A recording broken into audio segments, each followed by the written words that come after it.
여기가 이렇게 돼 있더라고요. 여기부터 이렇게 돼 있더라고요. 앞에 부분부터. 그래서 이거부터 좀 나가도록 하겠습니다. 근데 1인 미디어 우리 범위 들어가는 지문이 1인 미디어인데 굉장히 짧고 내용도 크게 없어서 내용 일치랑 그게 여기 지금 보시다시피 다양한 매체 자료 읽기잖아요. 그게 블로그에 쓰인 글이란 말이에요. 그래서 블로그의 뭐 매체의 특성 이 정도 알고 계시면 됩니다. 그래서 같이 좀 볼게요. 첫 페이지 보시면 다양한 매체 자료를 읽고 학습 목표는 여기 형광 표현을 좀 하겠습니다. 매체의 유형과 특성을 고려해서 글의 수용과 생산 과정을 이해한다. 그래서 이 수용이라는 거는 독자 관점이죠. 읽는 거는.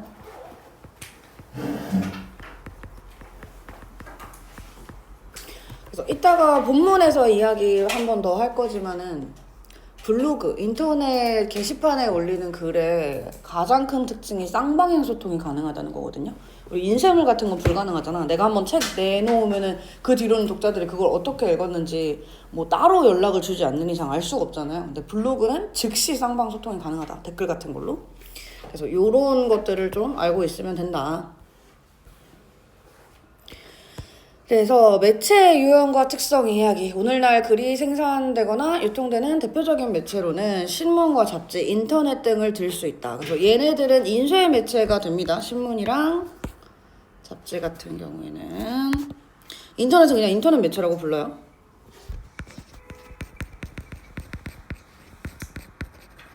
인쇄 매체.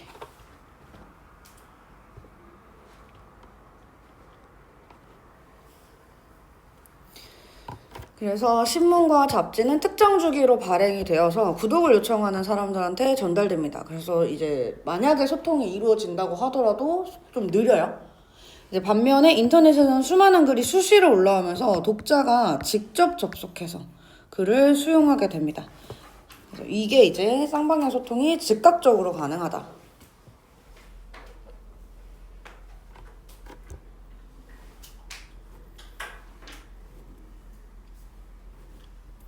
그래서 매체의 발달로 다양한 정보가 빠르게 생산되고 유통되고 정보를 수집하거나 활용하는 것 또한 편리해졌다. 이 매체 발달 때문에 정보를 빠르게 정보를 또 빠르게 만들고 또 빠르게 받아볼 수 있다. 요거 그냥 묶어서 장점으로 생각하시면 되겠고요. 이에 따라서 많은 정보를 쉽게 접할 수 있게 되었지만 접근성이 높아졌어요.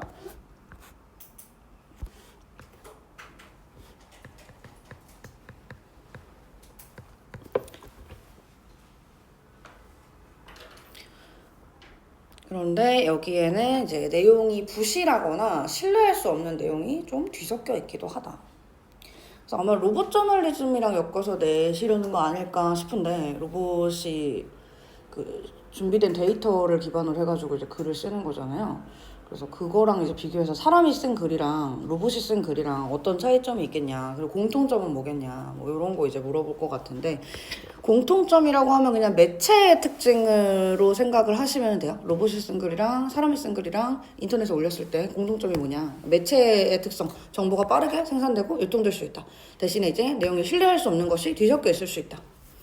그래서 매체 자료를 읽을 때는 주체적이고 비판적으로 읽는 태도가 필요합니다. 그래서 글 내용을 가지고 이제 비판적 읽기 물어보는 문제가 나올 수도 있고요.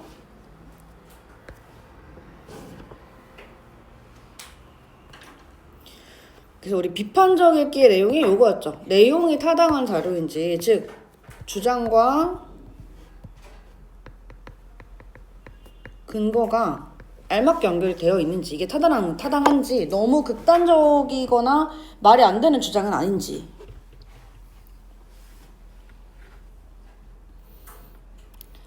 그리고 신뢰할 수 있는 자료를 올바로 사용했는지, 자료를 올바른 곳에 사용했는지가 요 신뢰할 수 있는 자료인지의 중점이고요. 글에 담긴 가치나 이념이 공정한 것인지, 그래서 우리 관점의 공정성 판단하면서 읽을 수 있어야 된다.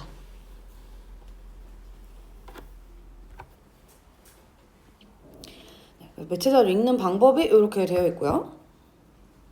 여기도 표시를 해주셨더라고요. 그래서 좀 같이 한번 볼게요.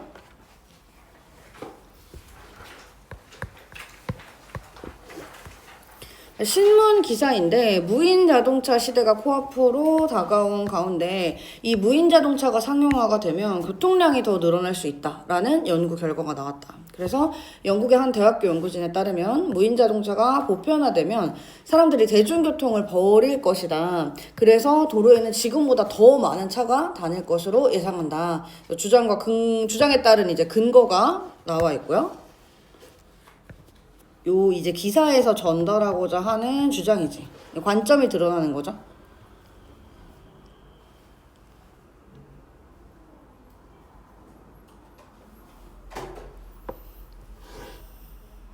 그래서 요 영국의 한 대학교 연구진에 따르면 전문가의 의견 인용을 해서 자기 근거로 밝히고 있고, 이 사람의 이야기가 근거로.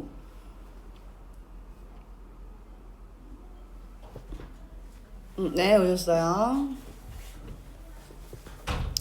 조작 없이도 스스로 도로 상황을 파악하고 목적지에 갈 수 있다는 특징 때문에 이제 사람들이 굉장히 좋아할 것이다. 너도 나도 무인 자동차를 끌고 나타날 것이다.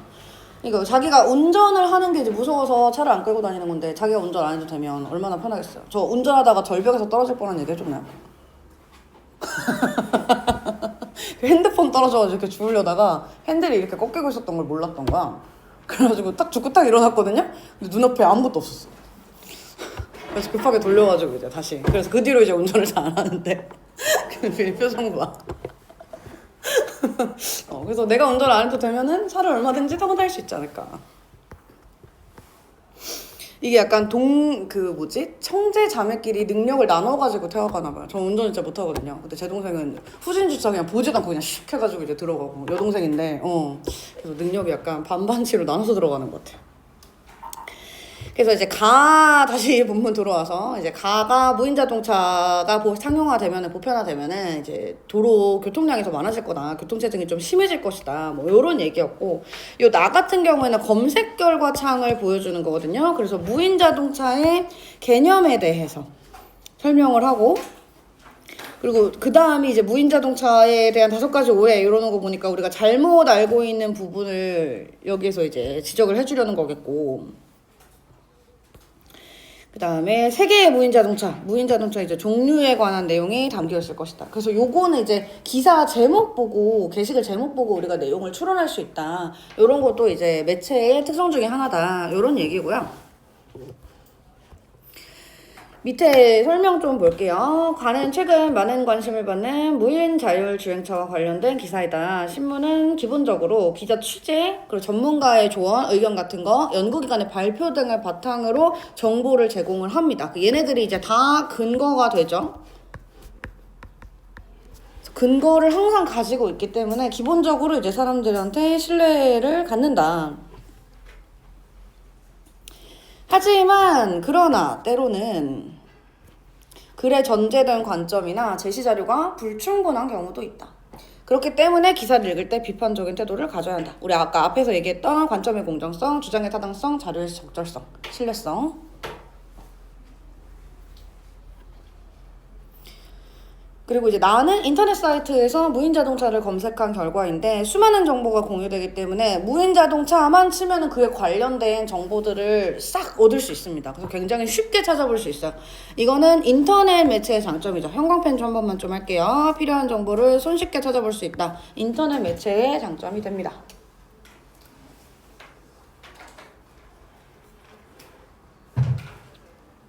그러나 그만큼 부정확하거나 잘못된 정보 또한 적지 않다. 요즘 이제 블로그 뭐 검색하면 다 챗GPT를 쓰고 계셔가지고 챗GPT가 어떤 근거가 될 순 없잖아요. 걔는 사용자 기반으로 대답을 하는 모델이기 때문에 나 이거 싫은데 이거 어떻게 생각해? 뭐 이렇게만 해도 내가 듣고 싶은 얘기 쫙 해준단 말이야. 뉘앙스만 살짝 느껴줘도. 그래서 이제 그런 거를 레퍼런스로 끌고 오면 안 되는데 이제 블로그 같은 데에서 AI로 글을 쓰면서 잘못된 정보들이 좀 많아지고 있다.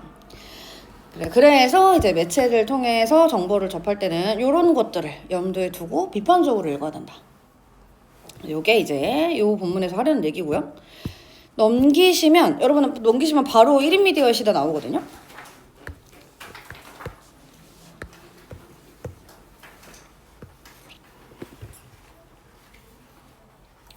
그러니까 1인 미디어 말 그대로 모든 사람들이 그러니까 옛날에는 미디어라고 하면 우리 그냥 우리가 보는 모든 정보 매체를 생각하시면 되거든요. 뭐 뉴스든 신문이든 책이든 다 그냥 미디어라고 생각을 하시면 되는데 예전 같은 경우에는 그 회사가 있어서 그 회사에서 뭐 기획부가 있고 편집부가 있고 그래서 기획부에서 뭐 자료 조사를 해가지고 기획안을 내놓으면 편집부에서 그걸 토대로 이제 자료를 만들고 출판을 하고 뭐 이런 과정을 거쳐서 만들어졌잖아요. 뉴스도 그렇고 방송국에서 다 여러 사람들이 힘을 합쳐가지고 하나의 프로그램을 만들고 이랬는데 요즘은 그냥 유튜브가 워낙 흔하기도 하고 그냥 다들 핸드폰에 카메라 달려 있으니까 영상 좀 찍어서 유튜브 올리는 거 누구나 할 수 있죠.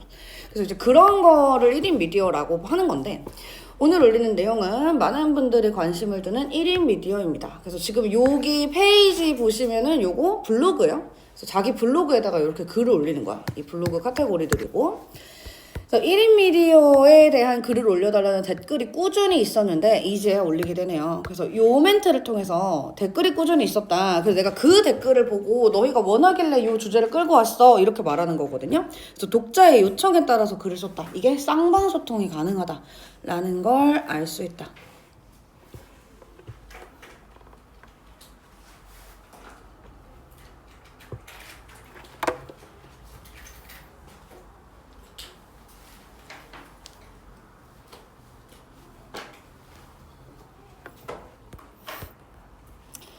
그래서 컴퓨터와 스마트폰의 발달로 이제 누구나 자신이 표현하고 싶은 콘텐츠를 만들어서 공개할 수 있게 됩니다. 이게 이제 배경이 되는 거죠. 1인 미디어에 요즘 사람들이 관심을 많이 갖는데 그 이유가 누구나 다 미디어를 생산할 수 있기 때문이다. 그리고 그 누구나 미디어를 생산할 수 있는 이유는 컴퓨터와 스마트폰의 발달 때문이다.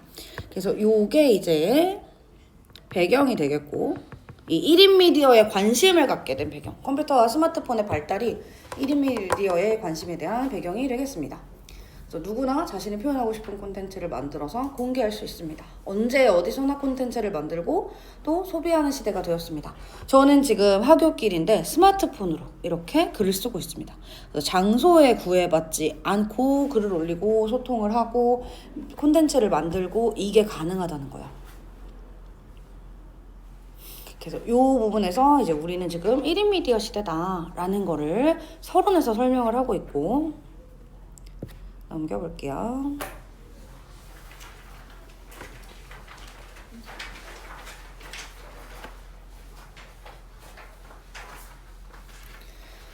그래서 1인 미디어의 종류는 다양합니다. 제가 지금 글을 올리는 블로그도 있고요. 이 블로그는 글이 위주기는 하지만 얘는 이제 다 가능하죠. 글도 올릴 수 있고 영상도 올릴 수 있고 사진도 첨부할 수 있고 다 가능하거든요. 그래서 요게 이제 블로그의 좀 특징이고 그리고 주로 사진이나 동영상을 올리는 플랫폼 뭐 인스타그램 같은 SNS가 있을 수 있겠고요. 유튜브도 있을 수 있겠죠. 그래서 그러한 플랫폼들이 있는데 사람들은 여기에서 생방송을 하기도 하고 미리 촬영한 내용을 편집해서 올리기도 합니다. 댓글을 달거나 채팅을 하면서 서로 의견을 주고받기도 하고요. 즉시 쌍방소통이 되고 있어요. 그래서 어제의 소비자가 오늘의 생산자가 될 수 있는 것이 요 말은 1인 미디어의 특징 누구나 생산 가능하다라는 얘기죠. 소비하는 거야 그전에도 누구나 하고 있었던 거잖아. 근데 이제 요즘 시대에는 누구나 생산까지 가능한 시대가 됐다. 그래서 그게 바로 1인 미디어의 특징입니다. 저도 다른 분들의 콘텐츠를 구독만 하다가 이제 매일 10,000명이 넘는 사람들이 찾아오는 블로거가 되었으니까요. 그래서 제 친구는 맛있는 분식을 스마트폰으로 촬영해서 이제 유튜브 같은 곳에 올렸더니 영어로 자막까지 넣으니까 외국인들도 그 동영상을 보고 댓글을 남깁니다. 그래서 여기도 형광펜 좀 한번 해줄게요. 외국인들도 댓글을 남긴다.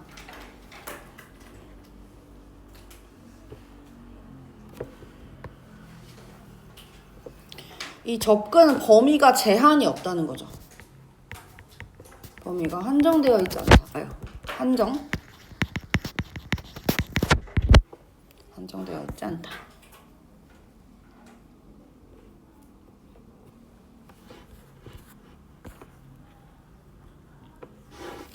그래서 사람들은 신문을 구독하듯이 1인 미디어를 즐겨찾기에 등록해두고 콘텐츠를 받아보기도 합니다.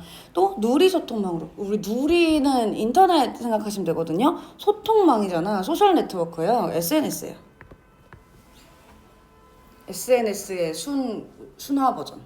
순우리말 순화 버전. 그래서 누리 소통망으로 실시간 방송도 할 수 있습니다. 저는 반려동물의 일상을 보여주는 방송을 자주 보는데 이거 보면 기분이 좋아져요. 저는 요런 거 자주 봐요. 자신의 경험 제시하고 있죠. 그래서 서술상 특징은 기본적으로 좀 다 기억해 두시면 좋겠고,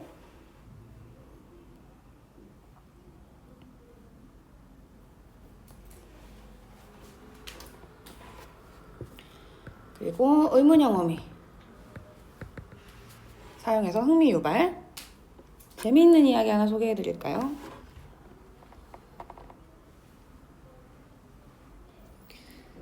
그래서 한국언론진흥재단에서 그 청소년들이 어떤 미디어를 이용하는가 조사한 내용이 이제 보고서를 발표한 적이 있대요. 그래서 신뢰성 있는 자료.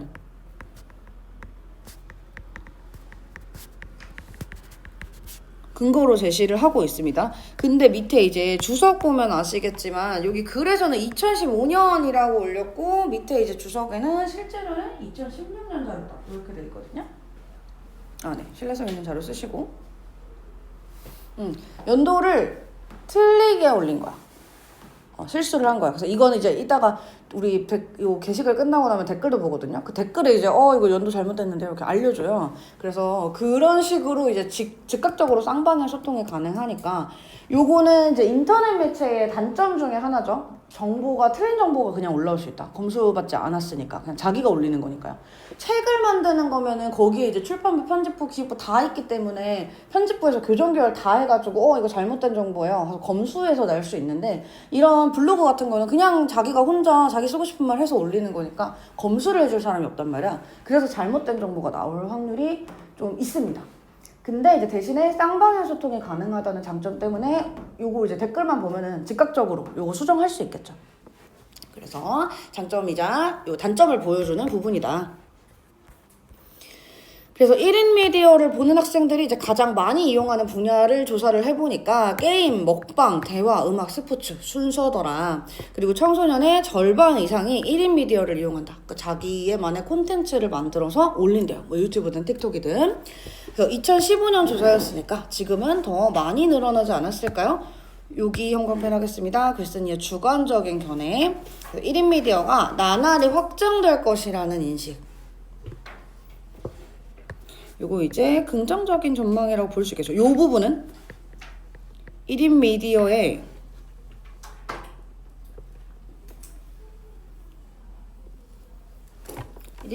확장에 대한 긍정적인 전망? 요건 좀 구분하셔야 돼요. 그냥 1인 미디어는 무조건 좋다 이렇게 되면 안 되고. 그래서 1인 미디어가 새로운 매체의 미래일까요? 물론 아직은 알 수 없습니다. 여기도 밑줄 한 번만 쳐주시고,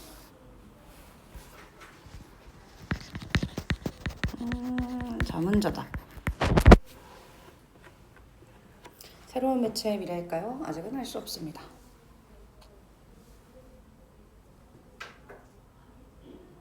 그래서 위에서 이제 제가 구분해야 된다고 말씀드렸던 이유가 확장에 대해서는 긍정적인 전망인데 이게 새로운 매체의 미래가 될까? 아직은 알 수 없어. 지금 1인 미디어는 기존의 미디어들이 다루지 않거나 다루지 못하는 내용을 다룰 수 있다는 장점이 있어요. 그 기존의 미디어들은 검수도 너무 많이 해야 되고 결정권자의 의견에 맞지 않으면은 아예 세상에 나오지도 못하고 이렇게 되는데 요거는 그럴 필요가 없잖아요. 자기가 올리고 싶으면 올리면 된단 말이에요. 그래서 굉장히 자유롭고 다양하다. 하지만 그런 자유 때문에 우리 그 국가의 중립성 할 때도 자유주의자들 얘기한 게 막 그런 거였잖아요. 너무 풀어놓으면은 개인의 자유 때문에 공동체의 그런 선이 파괴될 우려가 있다 이런 거였잖아. 그래서 너무 자유롭기 때문에 폭력적이거나 선정적인 콘텐츠가 늘어날 수 있고 저작권이 위반될 수도 있다. 검수받지 않고 그냥 내 생각 없이 이거 좋다 이러면서 캡처해서 올리니까, 캡처하거나 긁어서 올리니까.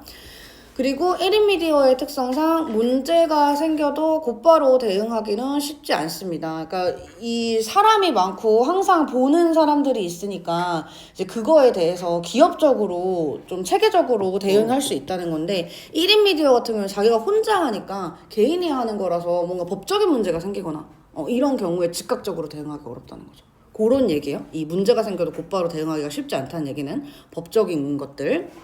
그리고 상업성과 잘못 연결되기도 합니다. 요거는 이제 뭐 우리 뒷광고 같은 거 얘기하는 거겠죠. 그래서 저한테도 몇 번 업체에서 연락을 해왔는데 요거도 이제 자기 경험이죠. 비용을 지불할 테니 광고가 아닌 것처럼 제품 사용 후기를 블로그에 올려달라고 하더군요. 그래서 이게 이제 상업성과 잘못 연결되는 1인 미디어의 단점이다. 요 단점들 형광펜을 좀 할게요. 저작권 위반하는 사례 있을 수 있고, 그다음에 이제 폭력적이거나 선정적인 콘텐츠 늘어날 수 있고, 콘텐츠의 수위 조절이 좀 불가능해요. 그리고 아무래도 이제 기업들보다는 법적인 문제, 좀 큰 문제들에 체계적으로 즉각적으로 대응하기가 쉽지 않다. 그리고 상업성과 잘못 연결되기도 한다. 광고면은 광고라고 말을 하고 올려야 되거든요. 근데 이제 그런 걸 지키지 않는 경우가 좀 있다. 그래서 이런 것 때문에 내돈내산 이런 말이 생긴 거잖아. 뒷광고 아니고 제 돈으로 산 겁니다. 이 얘기하려고. 그래서 이런 단점들이 있기 때문에 1인 미디어가 이제 완전히 우리의 새로운 미래일 것이냐 이 말에 대해서 확답할 수는 없다 이렇게 말을 하고요. 장점뿐만 아니라 단점도 이제 이야기를 해줬으니까 이제 관점 면에서는 아주 한쪽으로 치우쳐 있진 않다 뭐 이렇게 볼 수 있겠죠. 근데 또 만약에 지금 장점은 이만큼인데 단점은 이만큼 있잖아. 그래서 장점과 단점의 비중이 비슷하지 않아서 한쪽으로 치우쳤다 이렇게 얘기하면 그건 또 맞다고 하셔야 돼요. 그래서 아예 언급을 안 한 거는 아니니까 아예 언급하진 않았으니까 관점이 그래도 공정하다고 볼 수 있군 이러면 맞다고 하셔야 되는데 단점의 비중이 너무 많은 거 보니까 살짝 좀 치우쳐 있군 이렇게 하시면 그것도 맞다고 하셔야 돼요. 그거는 선지 보고 좀 잘 판단하셔야 됩니다. 매체가 이런 부분이 좀 명확하지가 않아요. 그래서 넘겨보겠습니다.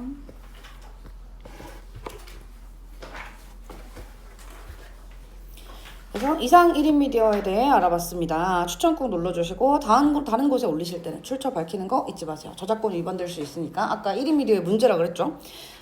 그래서 다음에 또 유용한 정보로 다시 만나게 하겠습니다. 하고 마지막 인사하면서 이제 포스트는 끝이 나고요. 거기에 대해서 이제 태그 달아서 이 키워드들에 관심이 있는 사람들이 자기 글을 많이 찾아볼 수 있도록 하고 있는 거고 댓글이 있어요. 이게 우리 여기 형광펜 좀 할게요. 댓글. 블로그가 지닌 쌍방소통의 특성을 보여준다. 댓글을 달아서 즉각적으로 소통할 수가 있다.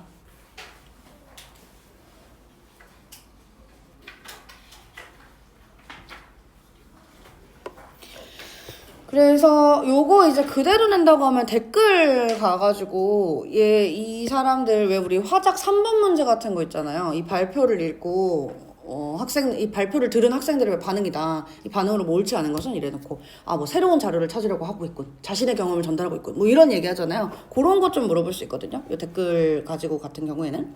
그래서 지금 저작권 문제, 이 나비잠이라는 닉네임 가진 사람 같은 경우에는 저작권 문제 정말 동감해요. 저도 예전에 제가 만든 영상이 다른 사람의 이름으로 올라가 있어서 무척 속상했어요. 하고 자신의 경험 공유하는 거 공감하고 있습니다.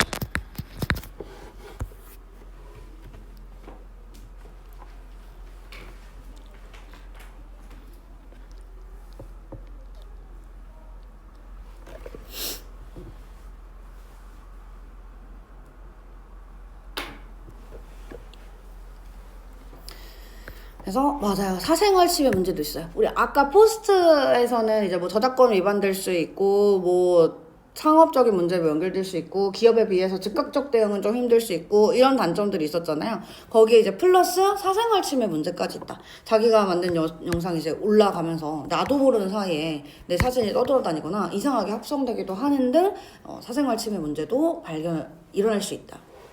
이제 가랑가랑이 요렇게 이야기를 했더니 나도 모르는 사이에 내 사진이 떠돌아다닐 수 있잖아요. 1인 미디어에 이런 문제점이 있어요. 했더니 이제 이 사람이 이런 저작권 문제는 꼭 1인 미디어가 아니라도 인터넷이면 다 갖고 있는 문제 아닐까요? 하고 반대되는 의견.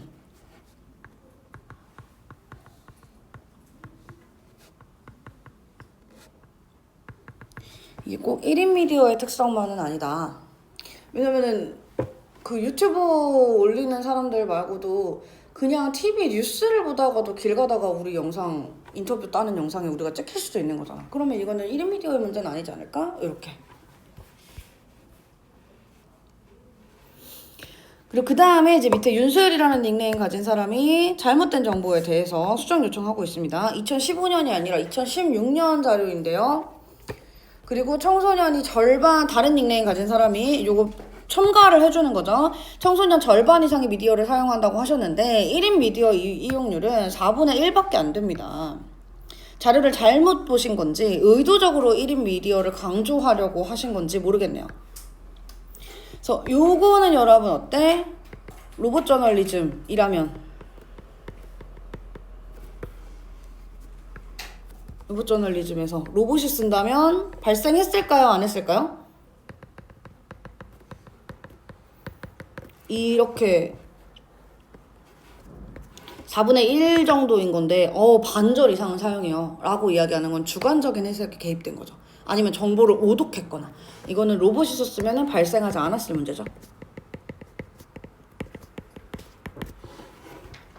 이 잘못된 해석, 주관 개입 이런 것들이 로봇이 썼다면 없었을 것이다.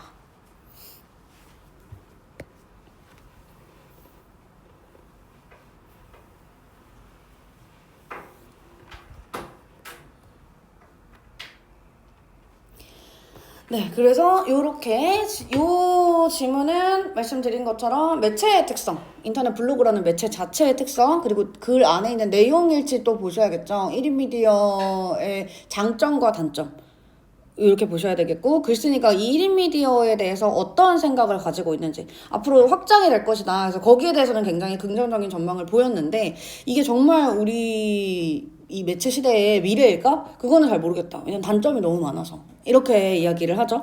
그리고 이제 댓글 쌍방향 소통이 가능하다. 인터넷 매체는 이게 가장 큰 특징이고, 이제 자신의 경험을 공유하기도 하고 서로 잘못된 부분을 지적해주기도 하고 이런 특성이 있습니다. 그래서 문제를 여러분 여기 6문 밑에 6번까지 있는 거랑 넘기시면 소단원 평가 있거든요. 소단원 평가도 한 5문제밖에 안 돼요. 그래서 요거 한번 풀어볼게요.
이따 봐요.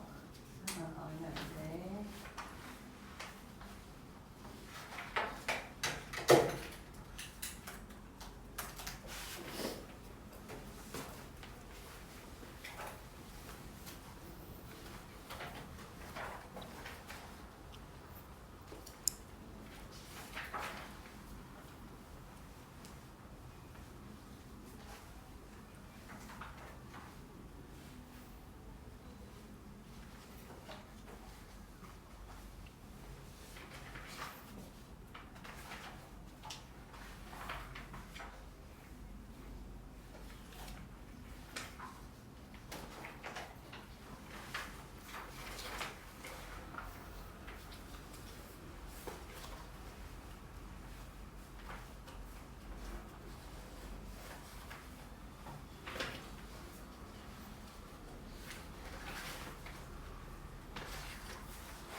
푸셨나요?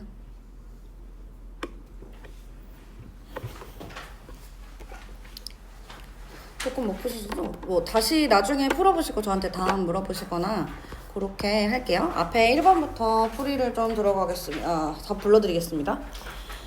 1번에 4번. 요거는 이제 그 블로그 글의 이제 특징 중에 하나라고 했었죠. 댓글이 많아가지고 내가 요거 요청하신 주제로 들고 오겠다. 이렇게 한 거죠. 그래서 1번에 4번이고 2번에 5번이 되겠습니다. 쌍방소통. 요게 이제 제일 핵심적인 특징이라고 보시면 되고요. 그 다음에 3번, 윗글에 알 수 있는 내용 적절하지 않은 거 4번이 되겠습니다. 1인 미디어에 대한, 잠깐만.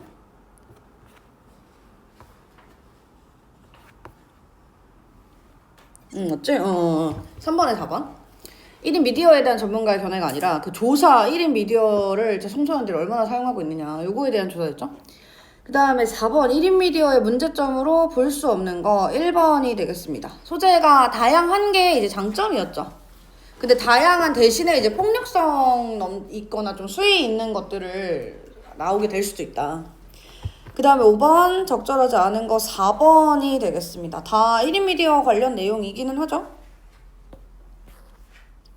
그 다음에 6번에 5번 비판적인 태도. 요거는 그냥 뭐 물어보든 간에 올바른 태도 물어보면 비판적인 태도 하시면 되고요. 그 다음에 문제가 여러분 6번부터 있죠. 6번에 5번 7번에 5번. 네, 8번에 3번. 9번에 5번. 이제 10번에 1인미디어는 상업선과 잘못 연결되기 쉽다. 그거 쓰시면 됩니다. 질문! 없어? 다 맞았어요? 정말? 네, 좋습니다. 그러면은 저희 요렇게 1교시까지 하고 2교시 때 이제